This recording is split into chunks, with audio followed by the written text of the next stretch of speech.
I almost thought I finished them then, and then I like scrolled and I was like, oh no, there's more.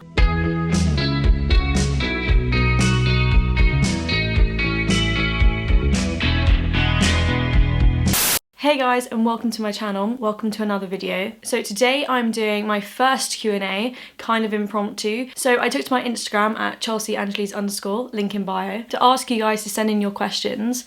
And I was originally going to do a little Instagram Q&A, but then I got too many questions and I thought I would turn it into a YouTube Q&A because it would give me more of a chance to actually give detailed, good answers. So here we are. Let's crack into the questions. Okay, so I'm gonna have to put my glasses on because I can't read them on my phone. So question number 1, what is your favourite module of your whole degree? I feel like there weren't any modules in my first and second year that I liked, if I'm honest, so it's gonna have to come out of my third year. But I think it's gonna be art law. Reason for that being is I found out about doing art law at the start of my second year, and everybody that has done it basically raved about how good it was.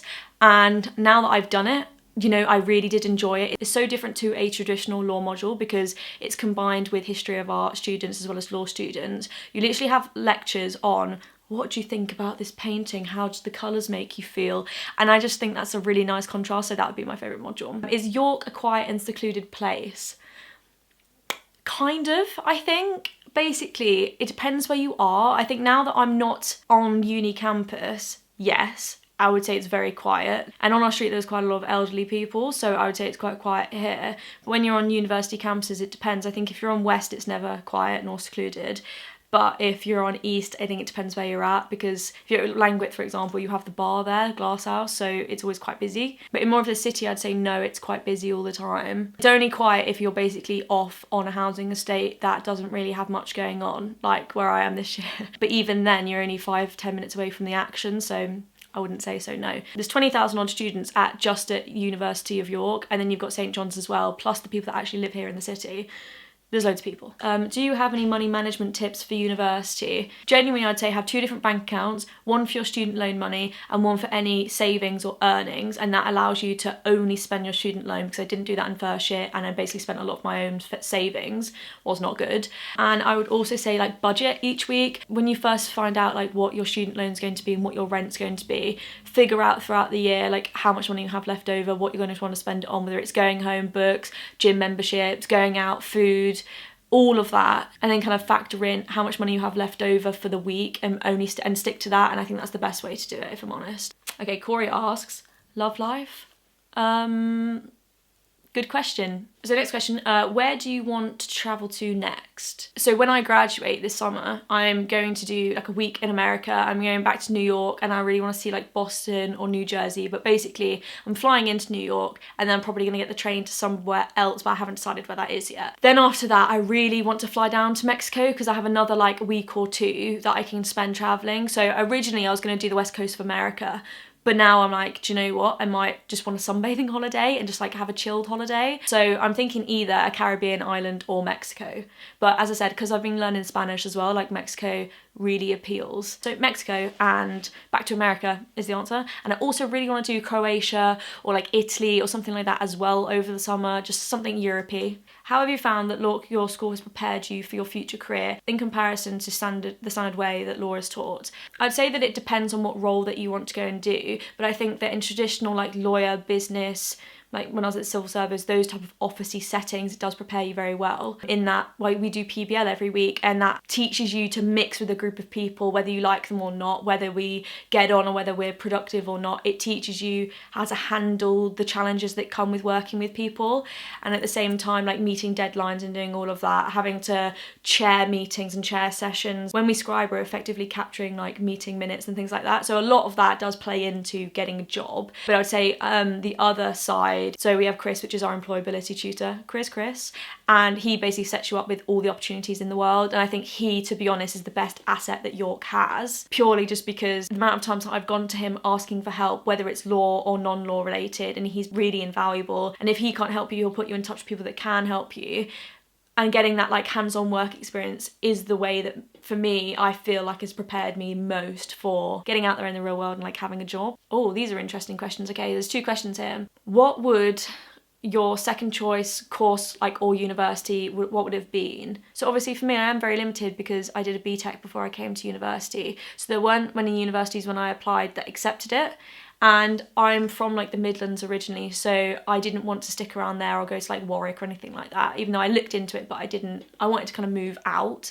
And because I was actually living in London though at the time when I was applying for university, I wanted to experience something other than London as well. So it kind of was like there were certain areas of the country that I'd blocked off in my head. So taking that into consideration, I think I would have gone to Glasgow because I really, really wanted to go to Glasgow, but it just seemed like a bit far away and I couldn't really understand the accents at the time. And that kind of put me off, to be honest. But looking back, yeah, I would have gone to Glasgow to do law. But if I couldn't have done law and I could have done any other subject, what would I have studied? I think in abstract, I would have loved to have done like philosophy or theology or something like that. But could I have done 3 years in it? I don't know, maybe like criminology or something. I actually don't know. That's a very, very good question. And also from the same person, does your university have an intense hookup culture?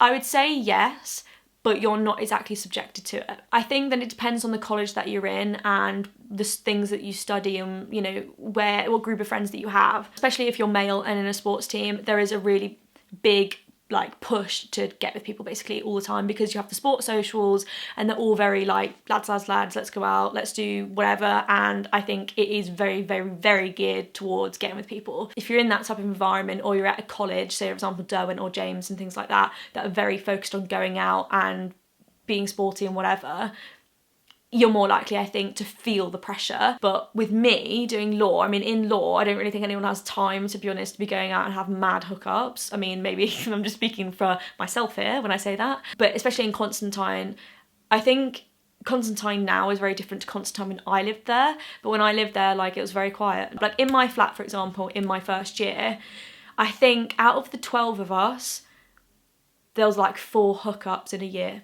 So that's not a lot, really. It happens, but I wouldn't say you're necessarily like pressured to do anything. I almost thought I finished them then, and then I like scrolled and I was like, oh no, there's more. What are you doing after you graduate? Are you doing the LLM or the BPTC? Neither. I am doing a master's at King's College London. It is an MA, it's in medical law and ethics. Basically, medical law is my thing. I've realised over the last year or so that that's really what I liked. I thought originally that I much preferred philosophy, but I realised that actually it's more ethics within philosophy and it's much more like things that are focused in a medical setting rather than just criminal law or other things like that. And it's funny because like a few videos ago, maybe 10 videos ago, ages ago, in the summer, I made a video and I looked around King's and I did like a tour of King's and now I'm going. So yeah, funny one. Okay, what's the best way to pay attention in an EU lecture? I mean, I wouldn't know. I love how some of you have sent in like legal questions like this one, like, can you pull out of a housing contract without losing your deposit? I'm not a lawyer. What's your dream job or what job are you aiming for? My dream job is I want to go and be a... So that's the answer. Ooh, the exclusive. Those are all the questions. Thank you for sending them in. If you want another Q&A, let me know. Thumbs up this video. Obviously, this is my first one. Let me know how it's gone. Okay, I'll see you guys next week. I'll see you in the next video. Bye, guys.